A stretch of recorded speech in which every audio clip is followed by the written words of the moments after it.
Hey, I'm Todd. Thanks for choosing to watch my video, and if you would subscribe it, like it, all that stuff, that'd be great. Otherwise, enjoy the video, and I hope it gives you the information you need and is helpful to you. Take care. 2015 Ford Explorer rear brake pad replacement. You want to jack up the vehicle after you loosen the lug nuts a turn or two, and once they're turned a turn or two, then you can go ahead and jack up your vehicle. Use safety stands, protect yourself. There's a pinch weld along here and a jacking point. There's some arrows here. Probably jack up on this large bolt too. Safety stands. Not here, it's a gas tank, but protect yourself. There's a pinch weld all along the edge here. You can use safety stands and whatnot to protect yourself. Then we'll get the tire off.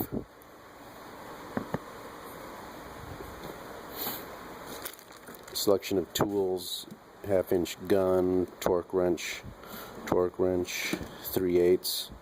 We'll be using a 13mm and a 15mm, I think, for most of this, and a 40-inch T40 Torx bit for holding the screw on the rotor.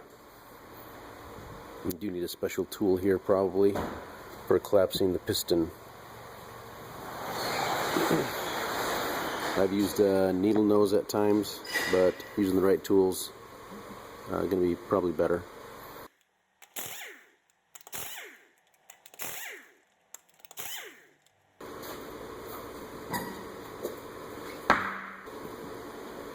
So we have the brake rotor with the T40 bolt Torx bit there, caliper mounting bracket, 2 bolts in here with slides, caliper piston, and then 2 bolts hold this bracket on also.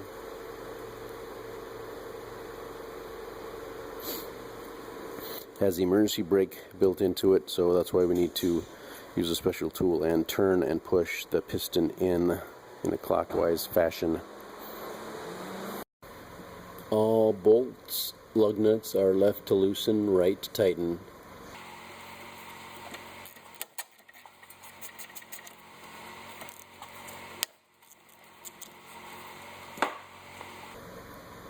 Sometimes this will turn, and if it does, my wrenches are too thick to get in there. It's probably 16 or 17mm open end wrench, but maybe you use something to grab onto it if it happens to be turning.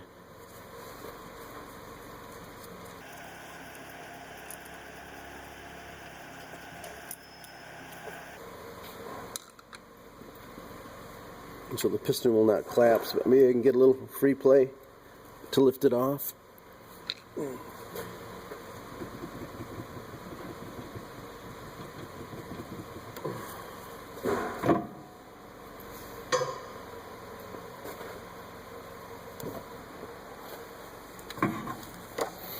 There it is. You can see there's 2 notches in there, and to make sure these notches are basically right where you see them now, pretty straight up and down, because there's a notch like this on the backside pad, and I'm pretty sure that needs to kind of fall into place on the bottom groove.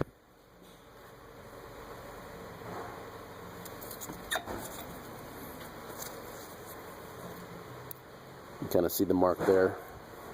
It fell into place.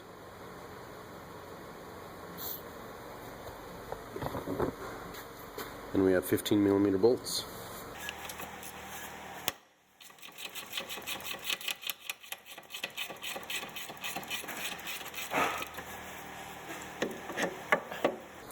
They do have some blue Loctite on them, so it will be a little stiffer to take off.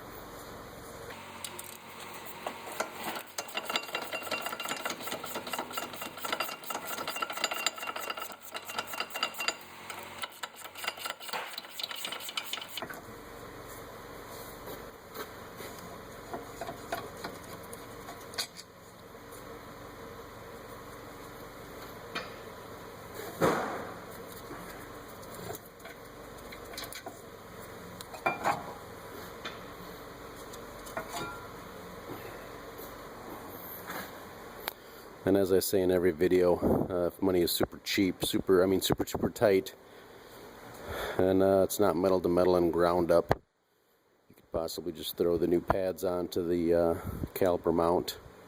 Still need to collapse the piston, as we'll do, and then you can slide it back on and be on your way without messing with the rotor. But it's best practice to replace it or get it machined. You can have brake noise and possibly other issues. Brake pedal pulsation won't go away if you have that with a warped rotor. And we'll take this off. It can be pretty tight. You might want to start by breaking that loose. After you get the wheel off, maybe have someone step on the brakes and it'll hold it, and then you can break that loose. I'm going to be using a gun.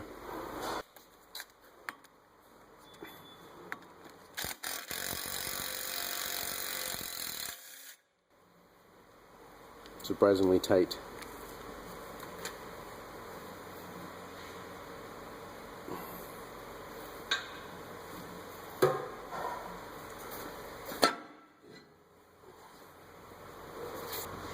We'll clean this up a little bit as needed. If you're in the rust belt or salt belt, you've got your caliper here.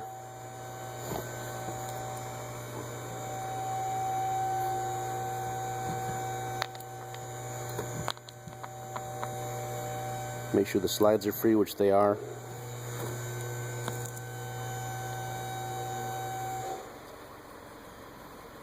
I'm going to add a little caliper lube to it.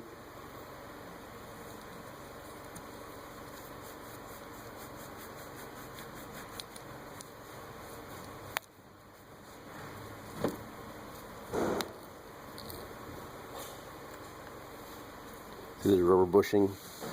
Take them out one at a time and put them back where you found them.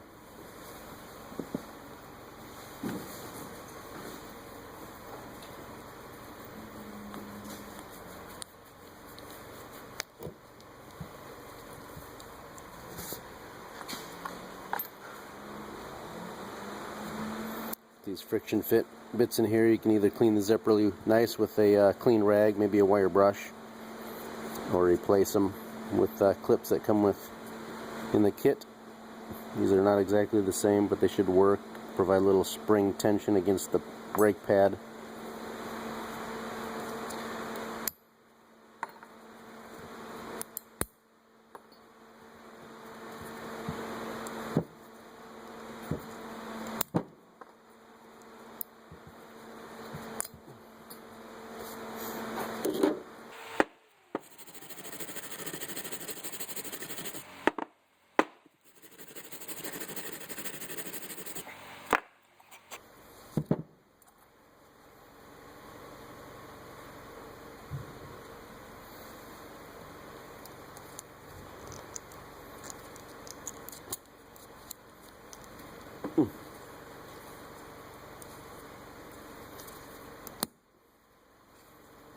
Just kind of snap into place.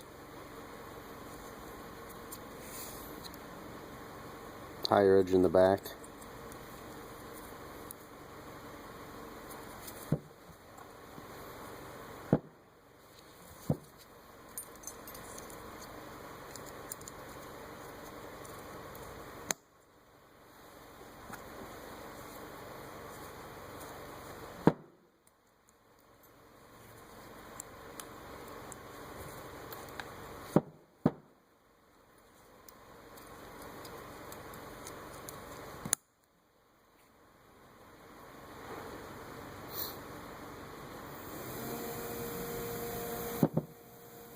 It's all cleaned up, ready to go, and then we'll see about collapsing the piston. So we're going to engage these two knobs into the piston. This is going to go against the rest of the piston, or the caliper, and then we can turn these two items here and turn the piston in,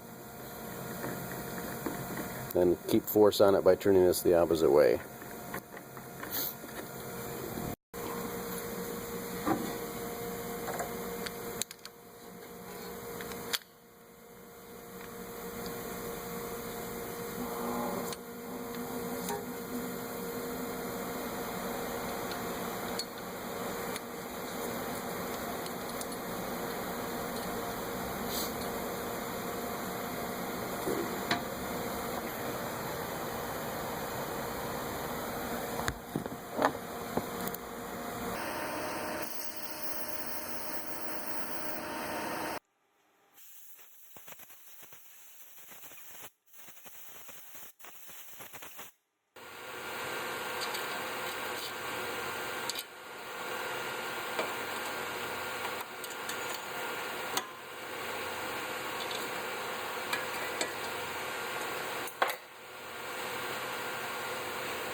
So the rubber boot was starting to twist a little bit. We don't want the rubber boot twisting, so maybe massage it a little bit and get it to try and straighten out. But you can see it's got its nice wrinkles in there too, but we don't want it twisting and binding. So keep an eye on that as you're turning it in.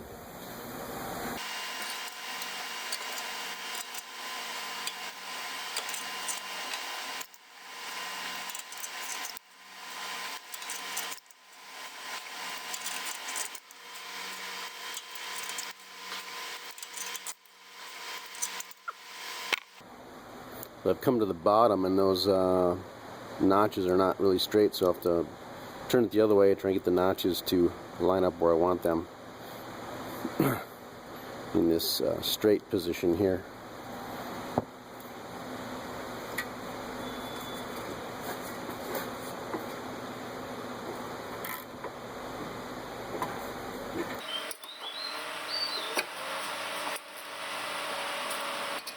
Whoa.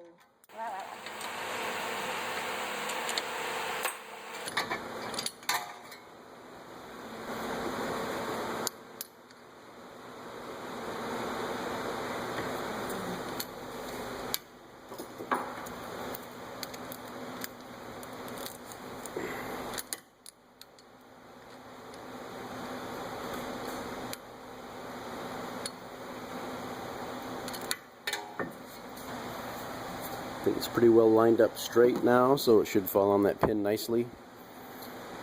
We'll throw the rotor on and start putting it back together.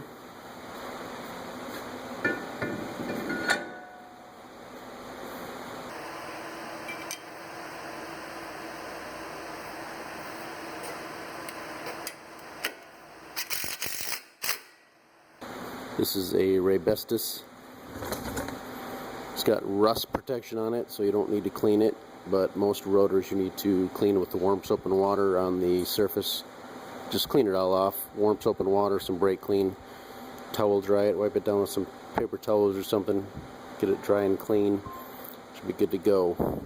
So this will just wear off with the brake pads, it's fine, but it protects against rust and corrosion.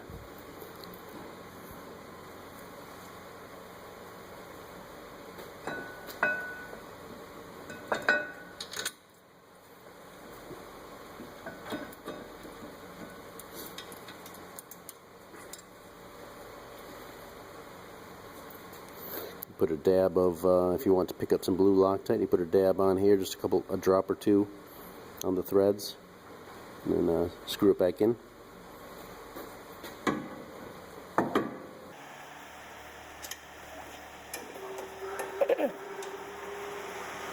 If they're torque to specifications, I'm not sure they're just going to fall out though, so don't sweat it.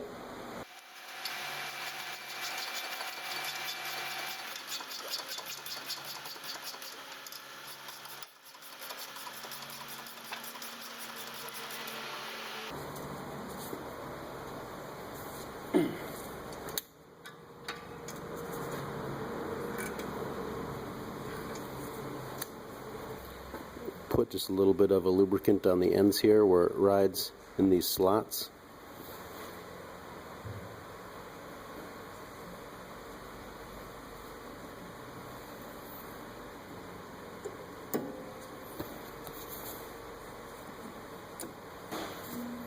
Don't get that stuff on the brake pad itself, on the braking material. It can cause noise issues.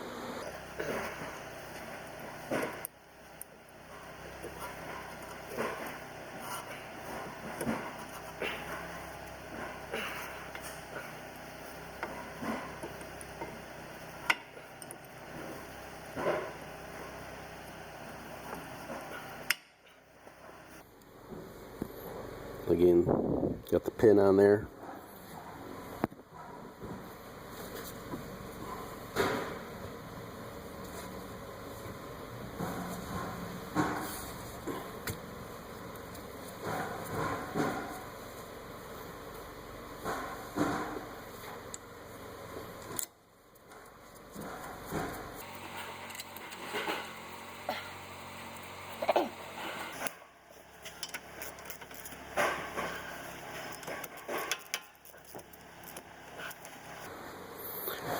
That's replacing your brake pads brake rotor on your 2015 Ford Explorer.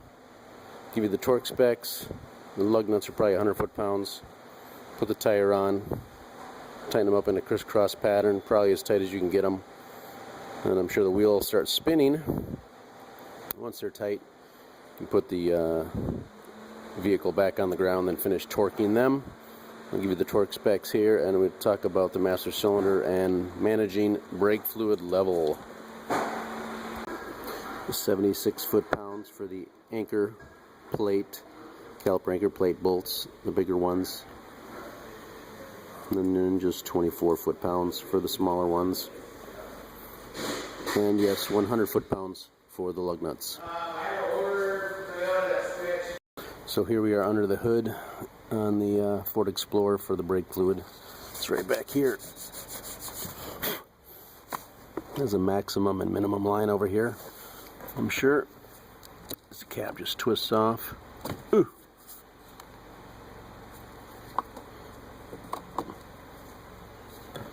Pump the brake pedal a few times.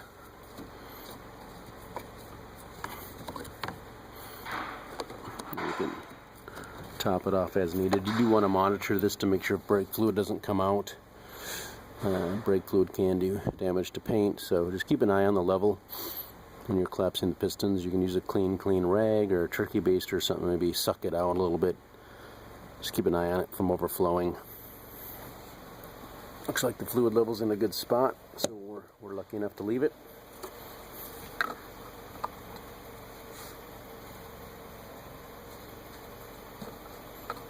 And we're just going to put the cap on so it reads straight. Nice.